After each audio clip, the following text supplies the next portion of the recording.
Hello, Gemini rising. This is your new moon and Capricorn forecast for the next couple of weeks up until January 6th. I have not been able to say January. This is the third rising sign video I've done, and I keep saying June.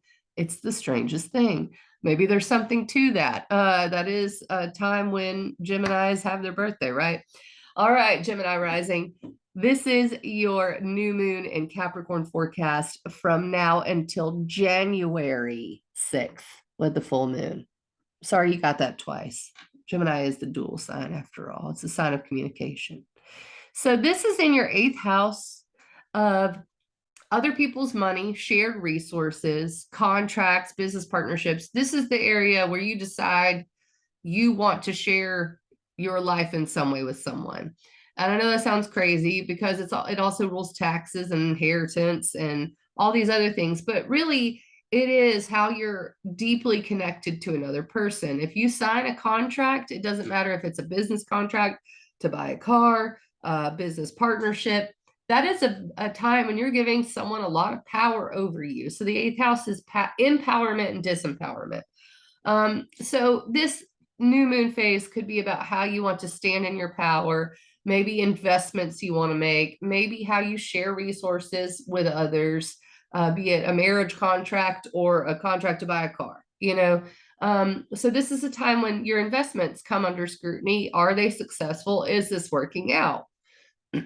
Well, Jupiter is in Aries square this new moon. Aries is your 11th house of goals and networking.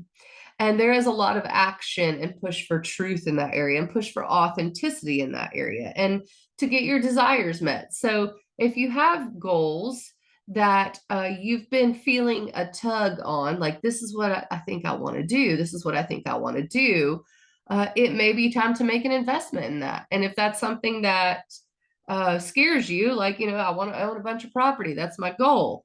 Well, the new moon's in the eighth house. It's like, do you have what it takes to invest in this? And these two things are in tension.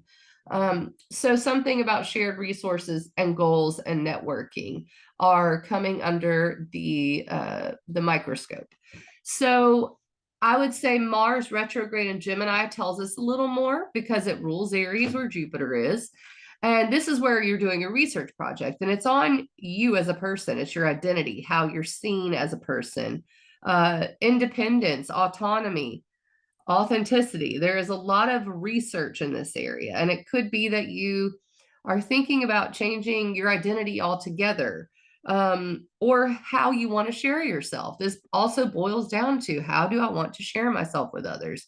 Am I being seen? Am I being recognized for who I am, for my truth? Now, Saturn, which is in Aquarius, is in your ninth house. And Saturn rules all the Capricorn stuff. So that's why I'm talking about it. It's in your ninth house of travel, philosophy, higher education, and worldview. So you've been doing a lot of work in that area, really getting clear on your own personal philosophies.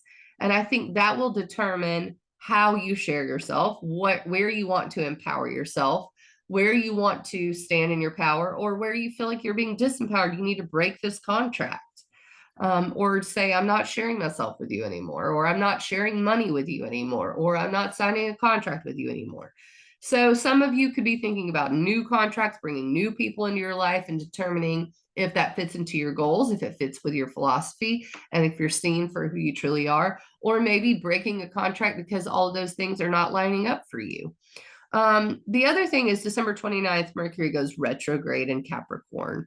And during this time, I don't usually advise people not to sign stuff during a Mercury retrograde because it happens all the time. It happens 3 times a year. So, but maybe with Mercury retrograde in your eighth house of investments, it does seem like that comes under a review. Whether it be, I don't know if this investment's making any money and I need to unload it. I don't know that I would enter into any new contracts during this time. That's not a hard and fast rule. It just means to think very hard about it. And does it align with your future self? Does it align with your goals? Does it align with your truth?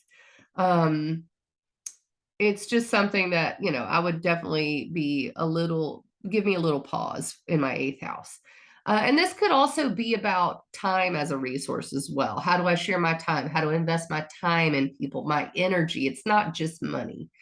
So it's a little bit of all of that. So I will see you January 6th, January 6th for the full moon in Cancer, which is in your second house of finances and assets.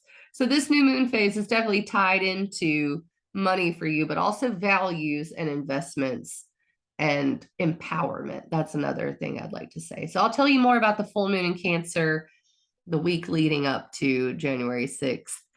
Don't forget about the Mercury retrograde, December 29th. All right, Gemini risings, I'll catch you on the flip side. See you soon.